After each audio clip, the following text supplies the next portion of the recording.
Shalom teman-teman yang dikasihi dalam Tuhan Yesus Kristus. Halo, izinkan saya untuk memperkenalkan diri. Perkenalkan, nama saya JP Sondiol Naya Pratista. Di video ini saya akan menjelaskan sebuah konten yang berjudul Keselamatan Hanya Melalui Yesus Kristus. Mari saksikan.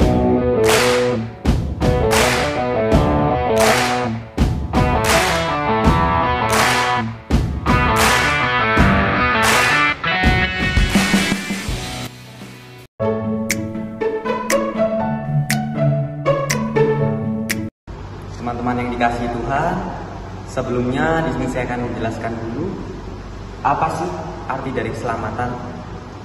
Oh ya, di sini saya juga menjelaskan melalui sudut pandang dari Alkitab. Nah, kalau dari pengertian umum, arti dari keselamatan adalah suatu keadaan aman dalam kondisi yang aman secara fisik, sosial, dan spiritual dari ancaman terhadap faktor-faktor tersebut. Sedangkan kalau dijelaskan dalam sudut pandang dari Alkitab adalah penyelamatan jiwa manusia dari dosa dan kematian serta penghapusan konsekuensi dosa. Keselamatan adalah pemberian Allah yang didapatkan melalui iman kepada Yesus Kristus, bukan dari hasil usaha manusia itu sendiri. Yesus menyelamatkan kita dari hukuman dosa. Hukuman atau dosa adalah maut atau kematian yang kekal. Ketika Yesus ada di atas kayu salib, Ia tidak menanggung kesalahannya sendiri, tetapi menanggung dosa seluruh umat manusia. Dia rela melakukan itu untuk menggantikan kedudukan manusia yang seharusnya menanggung hukuman atas dosa-dosanya masing-masing. Dosa juga sesuatu yang serius, karena dosa memiliki kuasa yang membelenggu hidup manusia. Tidak ada satupun manusia yang mampu melepaskan diri dari kuasa dosa itu sendiri. Namun, hanya dengan satu sosok yang bisa menghapus dosa kita, yaitu Yesus Kristus. Dengan kematiannya di atas kayu salib, manusia menerima kuasa untuk mengalahkan dosa. Dosa juga telah menjadi bagian dari hidup manusia, yang membuat manusia dengan terpisah dari Allah. Untuk masalah inilah Yesus datang ke dunia. Dialah yang mampu melepaskan kita dari dosa dengan mati di atas kayu salib. Kematiannya menyelamatkan kita dari dosa dan kuasanya. Ia memberikan kesempatan baru dengan menjadikan kita ciptaan baru dalam Dia, sehingga kita dimampukan untuk bersatu kembali dengan Allah. Kita tidak ada artinya jika tidak ada Yesus Kristus.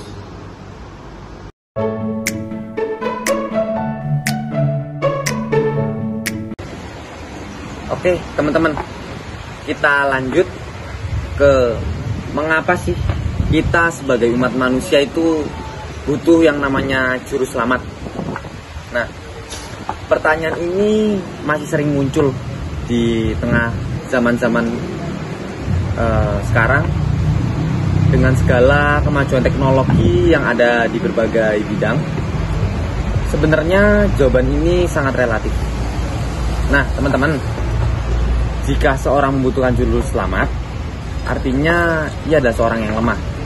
Nah, kita percaya dong bahwa hakikatnya manusia itu memang lemah. Karena di Roma pasal 3 ayat 23 yang berbunyi, semua orang telah berbuat dosa dan telah kehilangan kemuliaan Allah.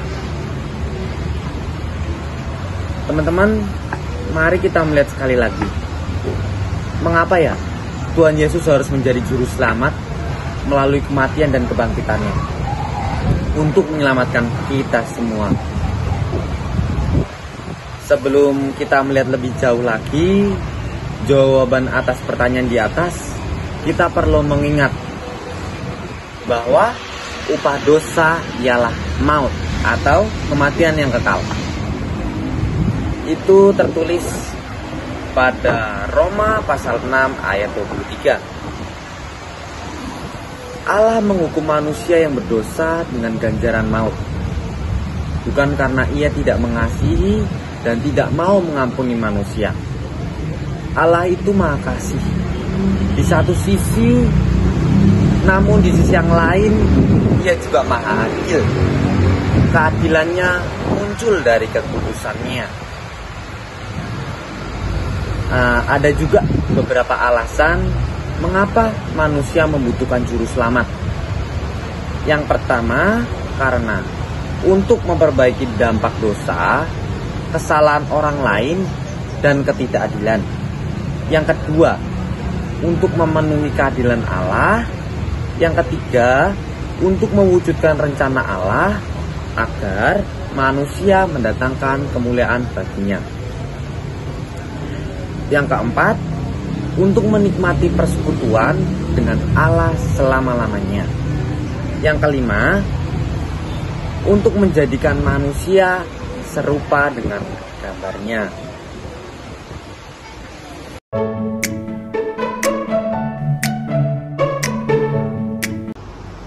Oke, kita lanjut. Bagaimana sih cara Tuhan Yesus menyelamatkan manusia? Nah, Tuhan Yesus menyelamatkan manusia melalui kematian dan kebangkitannya di atas kayu salib. Yesus membayar harga dosa-dosa manusia dengan rela menderita agar manusia yang bertobat tidak perlu menderita. Yesus juga pernah berjanji bahwa Dia akan menaklukkan kematian itu. Itu terbukti pada ayat Matius 16 ayat yang ke-21. Yesus harus pergi ke Yerusalem dan menanggung banyak penderitaan, lalu dibunuh dan dibangkitkan pada hari yang ketiga. Ayatnya yang kedua, Matius pasal 26 ayat 32 yang berbunyi, sesudah aku bangkit, aku akan mendahului kamu ke Galilea. Lanjut, ayat yang ketiga,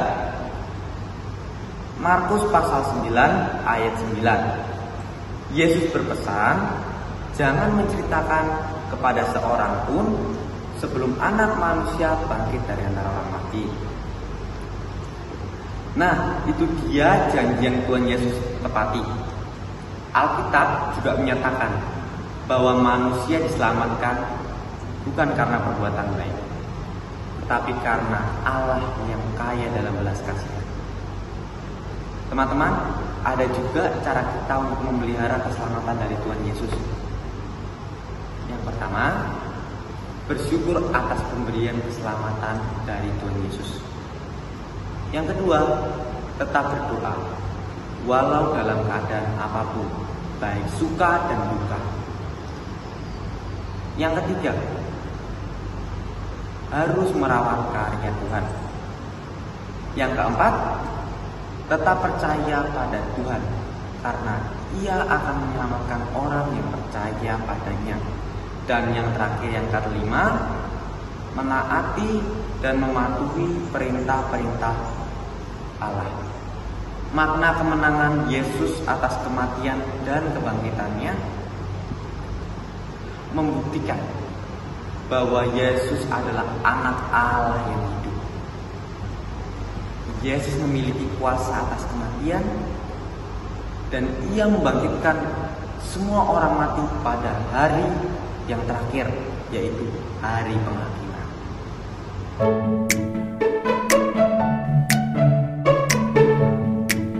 Nah, kita lanjut. Gimana sih sikapku supaya aku diselamatkan?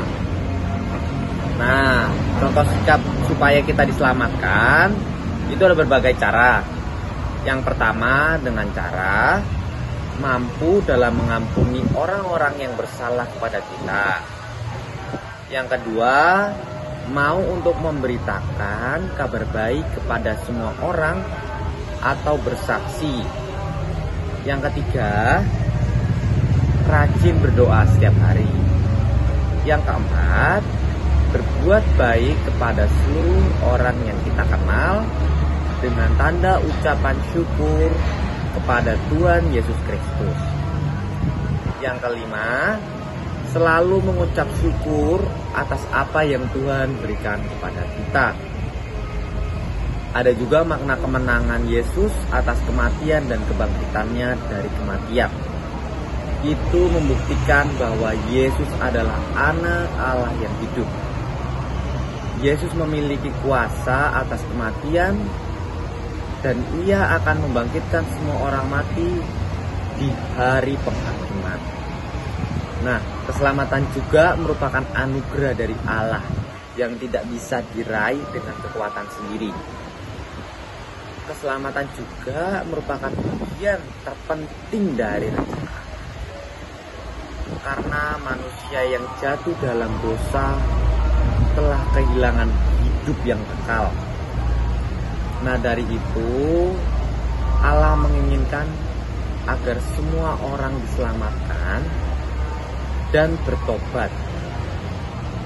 Namun Allah tidak memaksa orang yang menolak untuk menerima keselamatannya. Nah, jadi tunggu apa lagi? Selagi kita masih ada waktu untuk kembali ke jalan yang Tuhan inginkan. Nah, teman-teman, demikian penjelasan presentasi atau rancangan aktualisasi dari saya. Semoga bermanfaat untuk kita semua yang mendengarkan. Dan apabila ada yang kurang berkenan, saya minta maaf. Terima kasih. Semoga Tuhan Yesus memberkati kita semua.